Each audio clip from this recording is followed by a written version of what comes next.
Happy President's Day, everyone. I know. Today, we honor all those who've held the nation's highest office. Well, unless you don't like them, then you destroy them.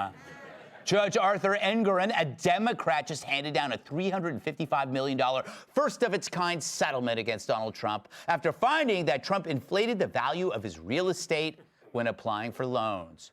The judge released his opinion 6 days before the trial began, which makes it a show trial, except instead of Judge Judy, we get someone no one wants to have sex with.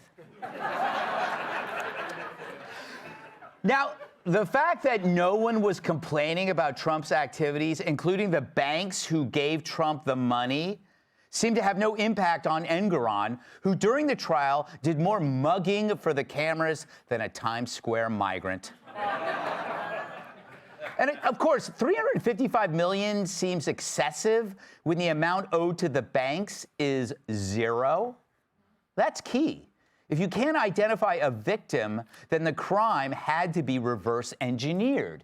Because if the crime was indeed organic, a victim would have started the process. Instead, they found the man, then they came up with the crime.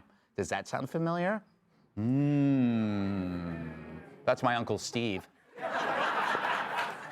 Anyway, this proud legal beagle whose drooling grin has that look of the forcibly medicated was also unbothered that New York's AG, Letitia James, took office vowing to get Donald Trump. That's her quote. After all, there is a shortage of real victims in her state since they've all been stabbed. But it shows how far the left is willing to go to destroy anyone they deem a threat. So how bad is this case besides sacrificing faith in the legal system to go after political enemies? Well, here's esteemed attorney Jonathan Turley, quote, Engoron fulfilled Oscar Wilde's rule that the only way to be rid of temptation is to yield to it. He ordered everything short of throwing Trump into a wood chipper. Oscar Wilde, somebody's fancy. And here's Shark Tank's Kevin O'Leary, who knows even more about real estate than I know about being gorgeous. If you're a developer, you're an entrepreneur, you go to a bank and you say, look, I want to borrow $200 million to build a building. And they say, well, what assets do you have we can secure this loan against? And you point to a building you built before. And you haggle and you argue about the value of that building. This goes on in every city on earth. That's how real estate developers who are entrepreneurs and take risk borrow money. That's exactly what happened here. You get that? If Trump's guilty of this, then so is every single real estate developer.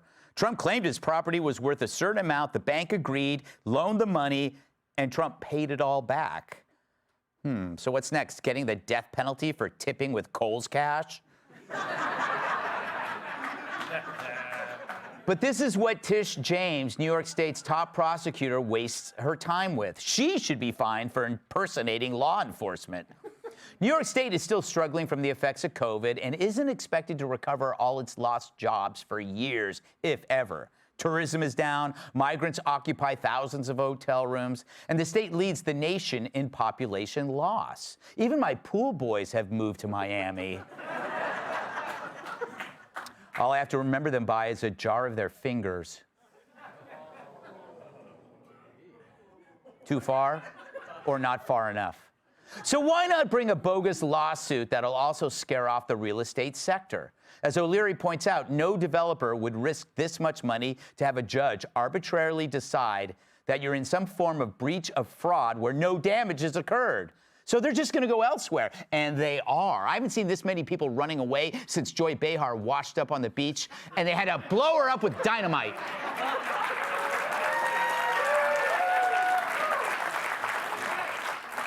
So they didn't just screw Trump, they screwed the city, much like I did in the summer of '98. Shout out to Carol and Janet and Steve. But not to fear, Governor Botox is here. Kathy Hochul assures the business community that everything's fine. Quote, law-abiding and rule-following New Yorkers who are business people have nothing to worry about because they're very different than Donald Trump and his behavior. Translation, you have nothing to worry about until we don't like you. Meanwhile, Trump's being Trump. Over the weekend, he debuted a pair of golden sneakers. called Never Surrender High Tops, which sell for $400 a pair and might be the first pair of sneakers north of $300 that nobody gets shot for. Now, the left will laugh at this, of course, but the shoes, limited to 1,000 pairs, sold out in 2 hours, which tells you a lot about the depth of support that stooges like Tish James and Engoron are rallying to Donald Trump. As O'Leary said, it's not about Trump himself, it's about the injustice of a case which no one can find a precedent for. You know, at heart, Americans are fair-minded people. We want to believe in our system, but a system is only as good as the people in charge of administering it. James said she was going after Trump, and Engoron brazenly admitted he can overrule juries when they get it wrong, which doubting his impartiality. So when people tell you who they are, maybe believe them. There's a pattern emerging. It started with surveillance. If you have nothing to worry about, then why worry if we spy? Well, then they spied on you. Then there's freedom of speech. You have nothing to worry about. It's just hate speech. Then hate speech became disinformation, or rather anything you said that they didn't like. Now it's your ability to make a living. You have nothing to worry about as long as you toe the line and don't question their power. So you see the pattern. As long as you obey, we won't invade your privacy, ban your speech, or take your job. But then what keeps you safe for now? Well, be a Democrat, remain quiet about what the Dems have done to the country, and above all, don't work at Fox. You know, which means it doesn't look too good for me. Seriously, how soon before I get arrested for indecent exposure, and this time I'm innocent? Let's welcome tonight's guests. His political commentary gives lefties dysentery. Fox News contributor, Washington Times opinion editor, Charlie Hurd. She knows finance like I know hot pants. Financial analyst Heather Zumaraga. Viewers call his new show Must Flee TV. Host of Fox News Saturday Night, Jimmy Fallon. Her superpower is invisibility, simply by turning sideways. New York Times bestselling author and Fox News contributor, Kat Toof.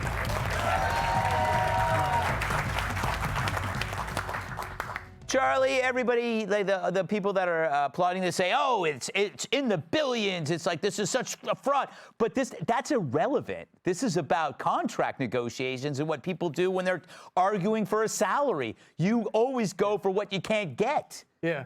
No, it's truly amazing. And the idea that just being a Democrat is going to spare you from this, let's not forget where this goes is, it's Democrats now.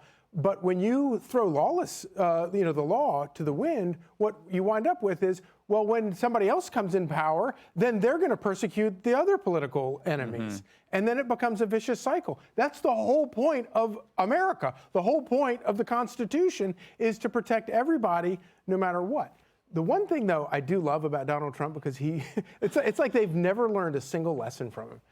So they ban him from doing business in New York. And so what does he do? He goes online with his gold shoes, his awesome gold shoes. I expect to see you wearing a pair of gold high tops. I'm getting the knee pads.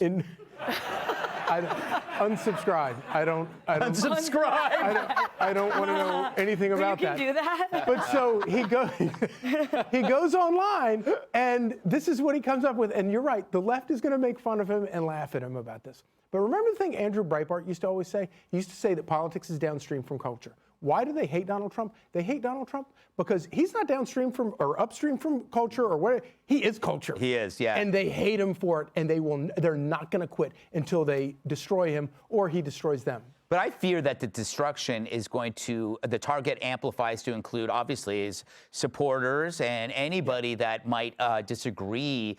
Heather, do you think New York is going to financially suffer the way Kevin O'Leary is talking about? 100%. I mean, it already is. There was a mass exodus during COVID because of all the businesses that left. As you said, the jobs still haven't come back to even pre-pandemic levels in 2019. Kevin O'Leary makes a great point. He's saying, look, what crime? He doesn't owe anybody any money. The banks actually stood on trial saying they want his business. They like his business. Until an asset is sold, this is the way things are done in life. You don't have to be a real estate developer to know if you want an extension maybe to a line of credit. You have to state your assets. Now, you're probably going to include tips, bonuses, every dime you can find. I'm not saying that it's right, but no matter what type of loan you're asking for, you don't have to be in real estate to know that you're going to take, for example, the value of your house for a home equity loan. The appraiser that gives you the highest value, that's the one you're going to go with. Yes. So I want to know, though, if he does pay this money, who gets it? Exactly. The banks don't need it. The banks don't want it. Who gets the money? The government? Where's it going? I don't know. New York, I guess the Manhattan attorneys. Yeah. I It's don't know. insane. That's the thing. If there's no victim, who gets paid? I don't get it. You know, Jimmy, it seems to me that the Democrats are targeting successful Republicans. So I think you're safe. Bang! Did you know, Gutfeld did for you the know win. that the judge was also a cab driver like you? I did. Two things, because you came right at me, and you just blew it, because I was going to get you a pair of Trump shoes, but they don't come in kid sizes. Boom. You know I love you, man. But I made this point the other day because I was filling in for some jackass on the 5. Yes. Thanks for keeping up with the group.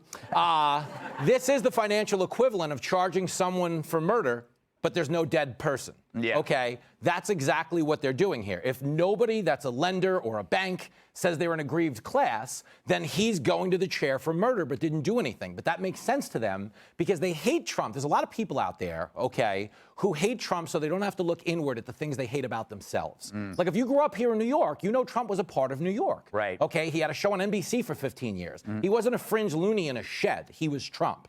So I think 2 pieces of advice. One, he can get out of this mess in like 10 seconds if he just starts selling pictures of Melania's feet on OnlyFans, okay? I'm good for like $5 grand right now, okay? Melania, if you're watching, and I know you are. The only person I'll give any credence to is Kathy Hochul, if only because I don't agree with her politically. But if you're ever in a pinch and you need to lose a boner immediately, she's undefeated. She is undefeated. Like you're going to an important meeting or like parent-teacher conferences and you got a Woody, you bust out the Hochul, smooth sailing. I didn't see that coming, so to speak. Think about it. That is her claim to fame. She's the one chick Cuomo didn't try to bang. Yeah. That's it. That's it.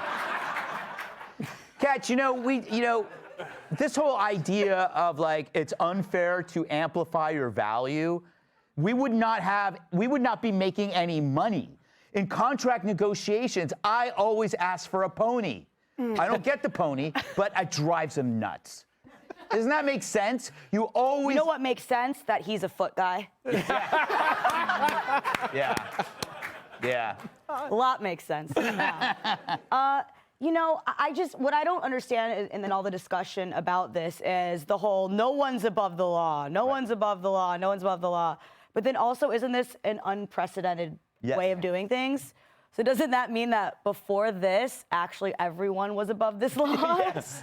I don't understand how simple things like that aren't noticed by people just because Trump is into it. I agree with everything Kevin O'Leary said in terms of just take him out of it for a second. We shouldn't be making it even harder to have a business in New York City. I mean, there are certain blocks where there's just no business on that entire street, and it's not like someone's gonna wanna be the first one to move in. Yeah. It's so expensive, there's already so many regulations, and now on top of it, you have to worry about this. I don't know why anybody would have a business here at this point. You know what it is? Trump is below the law. Yeah. He's not above the law, and now we're all below the law. Huh? You like that, don't you? Your silence tells me that. No, up next! How a financial writer lost a pile of cash in a flash. If you'll be in the New York area and would like tickets to see Gutfeld, go to foxnews.com/Gutfeld and click on the link to join our studio audience.